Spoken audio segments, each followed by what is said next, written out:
সবসময় ইস্তেগফার পড়লে আপনার দোয়াগুলোর এইভাবে কবুল করে নেবে কে? এই 5টা জিনিস পাবেন সবসময় যদি ইস্তেগফারের সাথে লেগে থাকেন। রাজি আছেন তো?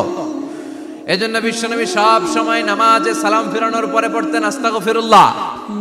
কি পড়তেন? 3 বার পড়তেন আস্তাগফিরুল্লাহ, আস্তাগফিরুল্লাহ, আস্তাগফিরুল্লাহ। পড়তে রাজি আছেন? ইস্তেগফারের অনেকগুলো আলফাজ আছে, সবচেয়ে ছোট ইস্তেগফার হচ্ছে এটা, আস্তাগফিরুল্লাহ, আস্তাগফিরুল্লাহ। আরো আছে আস্তাগফিরুল্লাহ আল্লাযী লা ইলাহা ইল্লা হুয়াল হাইয়ুল কাইয়্যুম ওয়া আতুবু ইলাইহি। বিষ্ণু বলেন এই ইস্তেগফারটা যদি কেউ পড়ে, আত-তাওয়াল্লি মিন ইয়াউমিজ যাহাফ, যুদ্ধের ময়দান থেকে পালিয়ে আসা কবিরা গুনাহ। কি গুনাহ? কাফেরদের সাথে যুদ্ধ, আমি তাগড়া যুবক, তলোয়ার নিয়ে নেমেছি, আমার দেহের 1 ফোঁটা রক্ত থাকা পর্যন্ত আমি যুদ্ধ চালিয়ে যাব, আমি ফিরে আসতে পারবো না, আইনটা কাট। ফিরে আসলে কবিরা গুনাহ। বিশ্বনবী বলেন যুদ্ধের ময়দান থেকে ফিরে এসেছে এরকম কবিরা গুনাহ অবলম্বনকারীও যদি আস্তাগফিরুল্লাহ আল্লাযী লা ইলাহা ইল্লা হুয়াল হাইয়ুল কাইয়্যুম ওয়া আতুবু ইলাইহি পড়ে, ওই কবিরা গুনাহকারীকেও ক্ষমা করে দিবে কে? পড়তে রাজি আছেন তো?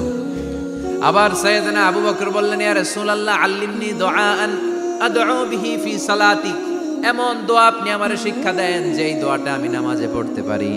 বিশ্বনবী বললেন পড়ো আল্লাহুম্মা ইন্নী যালামতু নাফসি যুলমান কাসীরান ওয়া লা ইয়াগফিরুয যুনুবা ইল্লা আনতা ফাগফিরলি মাগফিরাতাম মিন ইনদিক ইন্নাকা আনতাল গফুরুর রহিম। সুবহানাল্লাহ পড়েন।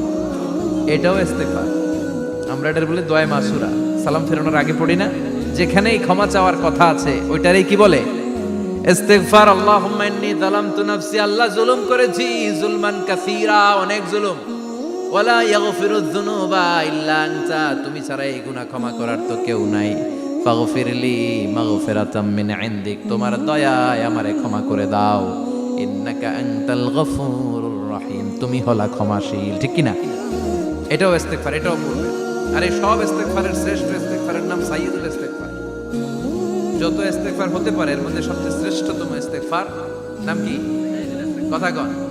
বুখারীর বর্ণনা, শাদ্দাদ ইবনে আউস রাদিয়াল্লাহু তাআলা আনহু বর্ণনা করেন, এই সাইয়্যিদুল ইস্তেগফার দিনের বেলা যে পড়বে ওই দিনে মারা গেলে সে জান্নাতি।